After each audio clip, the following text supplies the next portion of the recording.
মজার ব্যাপার হলো আপনার পুরো গল্পটা কেউ জানবে না, তবু আপনাকে জাজ করবে। কথা না বললে ভাববে অ্যাটিটিউড, না মিশলে ভাববে অহংকারী, আর একটু মিশুকে হলে ভাববে গায়ে পড়া। আপনি যদি কোনো সামাজিক অনুষ্ঠানে না যান তাহলে ভাববে আপনি অসামাজিক, আর যদি আপনি সব সামাজিক অনুষ্ঠানে যান তাহলে ভাববে ওই তো খেটে চলে এসেছে। অনুভূতি নিয়ে গদগদ হলে ভাববে ঢং, আর অনুভূতি প্রকাশ না করলে ভাববে পাথর। পাবলিকলি কোনো একটা ভালো কাজ করলে ভাববে শো অফ করছে। বিয়ের আগে 4টে বিপরীত লিঙ্গের বন্ধু বান্ধবের সঙ্গে ঘুরলে ভাববে চরিত্রহীন, আর ঠিক বিয়ের পর 4টে বিপরীত লিঙ্গের বন্ধু বান্ধবের সঙ্গে ঘুরলে ভাববে আরো বড় চরিত্রহীন।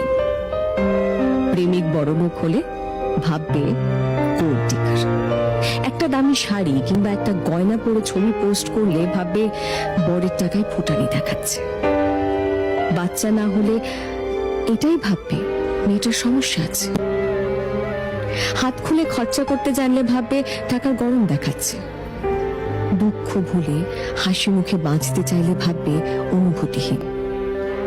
আবার দুঃখে ডুবে থাকলে তখন ভাববে সিম্প্যাথি চাইছে। কেউ জানতে চাইবে না আপনি চুপ আছেন, তো আছেন কেন? আপনার চোখে জল আছে, সেটা আছে কেন? আপনি আজ কাউকে বিশ্বাস করতে পারছেন না, সেটা পারছেন না কেন? আজ আপনি পাথর হয়ে গেলেন, সেটা কেন হলেন? শুধু জাজ করবে।